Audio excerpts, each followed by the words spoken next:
no solo para algunas personas con posiciones privilegiadas en la sociedad, sino para todas las personas.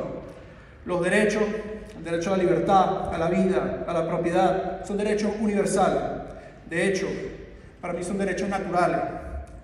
Son derechos directamente concebidos por Dios y por tanto irrenunciables e inviolables.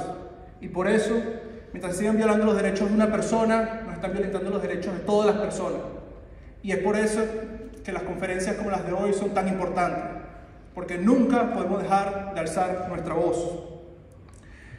Para ilustrar el nuevo panorama geopolítico actual, usemos un ejemplo bastante cercano de muchas personas que estamos en esta sala, el caso venezolano.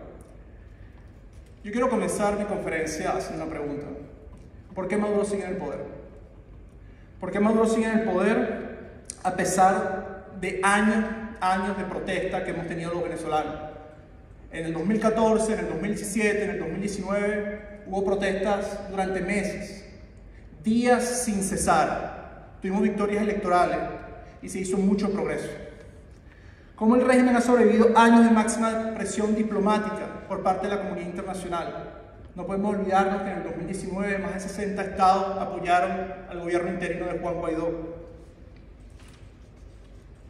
¿Cómo el régimen ha sobrevivido años de fuertes sanciones impuestas por los Estados Unidos y por la Unión Europea? Aún considerando sus errores y contradicciones, la política de sanciones de los Estados Unidos que impulsó contra Venezuela se encuentra entre las más fuertes que se han aplicado a cualquier Estado. Estados Unidos implementó sanciones contra la operatividad del Estado venezolano, sanciones específicas contra la industria petrolera y sanciones individuales contra miles de funcionarios, oligarcas y colaboradores del régimen. Si bien por ahora nos estamos enfocando en la situación venezolana, esta misma pregunta se podría hacer con respecto a los regímenes de Irán, de Ibrahim Raisi, al régimen cubano, de Miguel Díaz-Canel, así como el régimen ruso, de Vladimir Putin. ¿Por qué todos estos autócratas siguen el poder a pesar de años de presión internacional y presión dentro de sus países? Existen tres razones, existen tres argumentos detrás de por qué ocurre esto. Volviendo al caso venezolano, algunas personas culpan a la división interna de la oposición, señalando fragmentación, individualismo, cortoplacismo y errores estratégicos.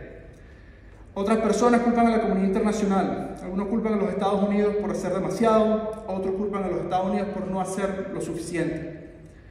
Finalmente hay gente que culpa a la gente, argumentando que la sociedad civil no estuvo a la altura de los retos que teníamos. En mi opinión, todos estos argumentos son explicaciones inexactas de la situación. Sí, todos estos actores cometieron errores, pero a mí me parece que hay otro factor que es aún más importante. Los Estados Unidos ciertamente pudo haber hecho mejor su política con respecto a Venezuela, los venezolanos ciertamente pudimos haber hecho más y la dirigencia política ciertamente pudo haber hecho más. Para mí, la explicación de por qué Maduro sigue en el poder y la explicación de por qué tenemos este nuevo contexto internacional es diferente. Es una explicación que también nos ayudará a entender por qué Irán, Cuba, Nicaragua, Bielorrusia siguen siendo dictaduras. Una explicación que también nos puede entender por qué en el siglo XXI no ha habido avances democráticos. Vamos a preguntarnos, ¿cuándo fue la última vez que hubo una transición de dictadura a democracia? Aún peor, lo que nosotros vemos es que en democracias iliberales, en democracias débiles, la tendencia es que se está volviendo cada vez más autoritaria. Me vienen a la mente países como Turquía o como Hungría. En concreto, mi argumento es que el factor clave de por qué Maduro sigue en el poder es por sus relaciones estrechas y fuertes con otros regímenes autocráticos, en especial 4: Irán, Rusia, China y Cuba. Y que juntos estos regímenes están formando su propia coalición internacional de estados autocráticos, coalición que le ha brindado un apoyo tremendo al régimen de Maduro, permitiéndole arraigarse en el poder. En específico, estos regímenes se han venido apoyando mutuamente de la siguiente manera. Estos regímenes tienen sus propias alianzas militares, desde provisión de armas hasta programas de entrenamiento compartidos. Irán y Venezuela, Siria y Venezuela, Rusia y Venezuela, el grupo Wagner está en Venezuela, han proveído una maquinaria militar que no puede ser desestimada. Estos regímenes operan y tienen sus propios canales diplomáticos y agendas compartidas en las Naciones Unidas y en otras instituciones multilaterales. Por ejemplo, la cantidad de resoluciones que existen contra el Estado de Israel, pero no contra otros regímenes, contra regímenes autocráticos. Estos regímenes están diseñando su propio ecosistema financiero, fuera del dólar y la infraestructura financiera americana. Tienen inversiones en conjunta, mecanismos nuevos. En el pasado se habló de lo que está haciendo el BRIC y todo este tipo de cosas. Estos regímenes están desarrollando su propia política energética, especialmente porque la mayoría de las autocracias son economías basadas en recursos naturales, un fenómeno conocido en la literatura política como la maldición de los recursos. Estos regímenes tienen una maquinaria coordinada de comunicación y propaganda. Para mí, la última vez que fui a Venezuela, hace un par de años, fue impactante ver la influencia que tenían canales de Telegram rusos, la influencia que tenían las narrativas rusas en la opinión pública venezolana. Estos regímenes comparten información sobre cómo evitar sanciones. Este es un tema clave. Hoy por hoy la comunidad internacional tiene una herramienta favorita para lidiar con países autocráticos, que son las sanciones. Ya sean sanciones financieras, ya sean sanciones petroleras, ya sean sanciones contra el Estado en general. Y lo que está pasando es que los regímenes autocráticos cooperan para que estas sanciones no puedan afectar la economía y el poder político de estos países. Cuando yo estuve en Venezuela me di cuenta, por ejemplo, de la cantidad de influencia que tiene Irán sobre la política energética venezolana y cómo Irán básicamente le dio las herramientas y los protocolos al régimen de Maduro para que el régimen de Maduro pudiera sobrepasar las sanciones impuestas por el gobierno americano. Estos regímenes comparten métodos para vigilancia a su ciudadanía. Cuba y Venezuela, de nuevo, un ejemplo que se ha hablado. Estos regímenes comparten mecanismos para llevar su fraude electoral y la lista sigue y sigue. Es importante recalcar que esta alianza de regímenes autocráticos no es un tema ideológico, como por ejemplo lo fue en la Guerra Fría. Porque últimamente, ¿qué puede tener en común un régimen socialista como el de Maduro, nacionalista como Putin y religioso como los ayatolás en Irán? No tienen nada en común, solamente una cosa: quieren mantener el poder en sus países a toda costa, sus negocios, sus redes cleptocráticas, y quieren destruir Occidente. Eso es lo que los mantiene unidos, a diferencia de, por ejemplo, en la Guerra Fría. También no me gustaría olvidar decir que estos regímenes comparten métodos de tortura.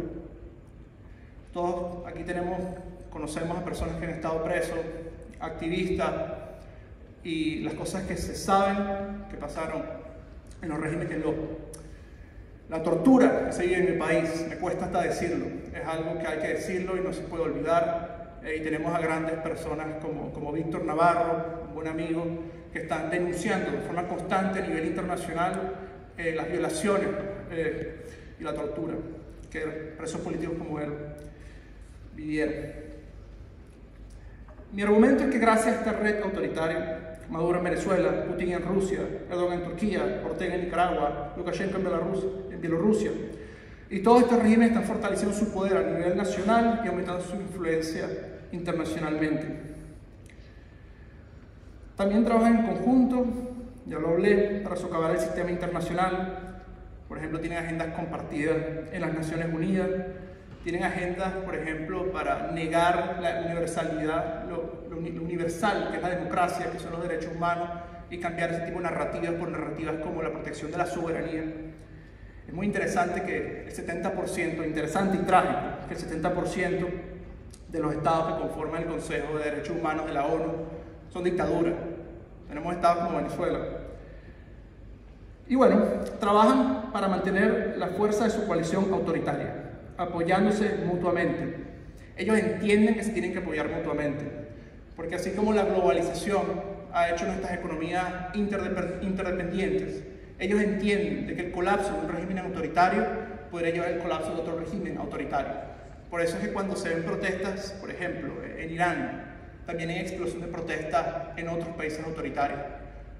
Por ello, y por sus redes cleptocráticas, por sus incentivos financieros, ellos se protegen mutuamente y se protegen de forma fuerte para evitar el colapso de cualquier régimen autocrático.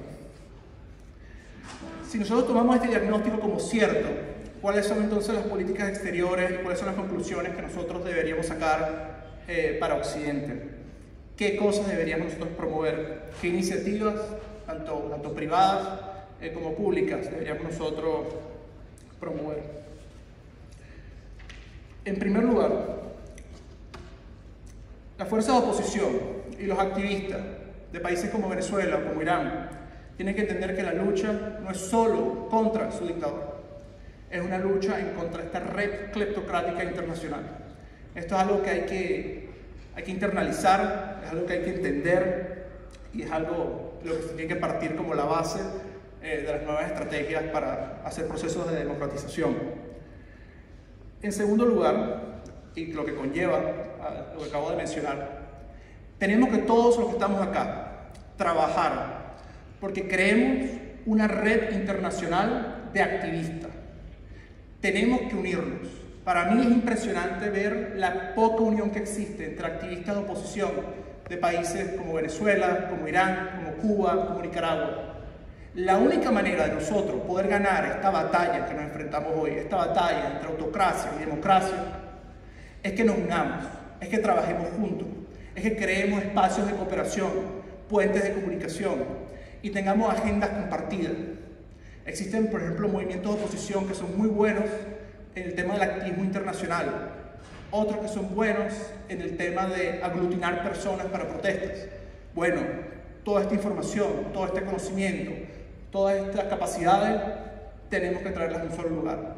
Y eso es básicamente lo que nosotros estamos construyendo. Estamos construyendo una red internacional de activistas comprometidos por salir de la dictadura. Activistas de los 52 países autoritarios que existen hoy en día. Activistas que tal vez no tengan en común muchas cosas. No venimos del mismo país, no tenemos tal vez la misma religión, no compartimos idioma, pero sí compartimos algo: las ganas de salir de nuestras dictaduras, las ganas de vivir en libertad y el creer que los derechos humanos son universales. Eso es lo que los une y eso es lo que estamos tratando de construir. En tercer lugar, en términos de política pública, si se entiende como una red y se entiende como un conjunto a Irán, Rusia, Venezuela, pues por supuesto que gobiernos como el de Biden no pueden aliviar la presión contra Maduro por temas estratégicos o por temas tácticos. Muchas veces se trata de vender la opinión de que como el foco está en Europa del Este, se tiene que olvidar a Venezuela. Eso es un error que también le quita credibilidad a los Estados Unidos, y es por eso que muchísimas personas en América Latina no confían en ellos. Se tienen que defender principios, no intereses. Cuarto, a mí me parece que Estados Unidos y la comunidad internacional deberían enfocarse en América Latina. América Latina es la siguiente área de disputa. Si vemos, por ejemplo, la cantidad de inversiones que tiene China en América Latina, especialmente en los países del ALBA, especialmente en países como Venezuela, la influencia que tiene Irán en PDVSA, Estados Unidos y la comunidad internacional tienen que entender que América Latina no se puede perder. América Latina tiene todo para ser un bastión de democracia, tenemos todo para tener una región unida. Igual, los latinoamericanos tenemos que unirnos. Nos unen los mismos problemas, nos unen las mismas ilusiones, nos une todo. No tenemos que unirnos. Quinto, de manera similar que los regímenes autoritarios tienen prioridad comercial entre ellos, financiera, diplomática, lo mismo tiene que pasar con las democracias. A mí me parece que se tiene que reentender la forma en que vemos la globalización y la interconexión económica, más allá de buscar conexión económica, globalización por cuestiones de eficiencia, se tiene que buscar por cuestión de principios, es decir, políticas como la de depender energéticamente de países como Rusia son políticas equivocadas y son políticas que lo que le dan es posicionamiento político a las autocracias. Séptimo, tenemos que popularizar una idea, y esto es para las personas del sector privado. Así como llevamos años empujando la idea, o se empuja la idea del ESG, que se llama, que es el Environmental Social Governance para las empresas. Las empresas prestan muchísima atención a sus cuestiones de diversidad, a sus cuestiones medioambientales. Pues yo le agregaría una F, ESGF, F de Freedom, de libertad. Necesitamos presionar a las empresas para que no hagan negocio con regímenes autocráticos. Necesitamos presionar a las empresas para que no hagan comercio a costillas de los derechos humanos de las personas. Porque no es posible que la ropa que utilizamos esté subsidiada a partir de violaciones de derechos humanos. Yo les invito a todos a no comprar ropa de China, por ejemplo. Suena radical, pero si nosotros creemos y tenemos los principios, tenemos que hacer eso también. Y se tiene que empujar al sector privado a que tome el liderazgo en esto. No solo somos los activistas, no solo son los políticos, somos todos los que tenemos que estar en esta lucha por un mundo sin violaciones de derechos humanos. También comentaría otra propuesta de política pública que estamos llevando en la Unión Europea, que es similarmente como existe un artículo 5 de la OTAN, que significa que cuando Rusia ataca un país miembro de la OTAN, es un ataque a todos los países de la OTAN. Algo que hemos venido promoviendo es un artículo 5 económico. ¿Qué significa esto? Que cuando China ataca a un país de forma económica, sabotea a un país de forma económica, simplemente porque este país denuncia las violaciones de derechos humanos que existen en China o denuncia cosas con respecto al COVID, entonces China lo que hace es utilizar su poder económico para atacar a ese pequeño país. ¿Qué es lo que tenemos que hacer nosotros? Hacer una alianza de democracia y hacer un artículo 5 económico que signifique un saboteo a un país es un saboteo económico a todos los países. Esa va a ser la única manera de nosotros poder evitar las cosas que China ha venido haciendo con Australia, con la Unión Europea y con muchos países que utilizan su poder económico para silenciar países, silenciar estados y silenciar políticos. Nosotros necesitamos hacer un artículo 5 económico para evitar esto. Por último, para muchas personas que no son países, que no vienen de países autocráticos, la batalla por las ideas no es solo un tema nuestro. La batalla por la libertad, la batalla por la democracia es un tema que nos concierne a todos. Hoy es Venezuela, mañana puede ser otro país. Estos regímenes autocráticos, Irán, Rusia, China, trabajan todos los días no solo para mantener el poder en sus países, trabajan todos los días para que tu libertad, para que tu democracia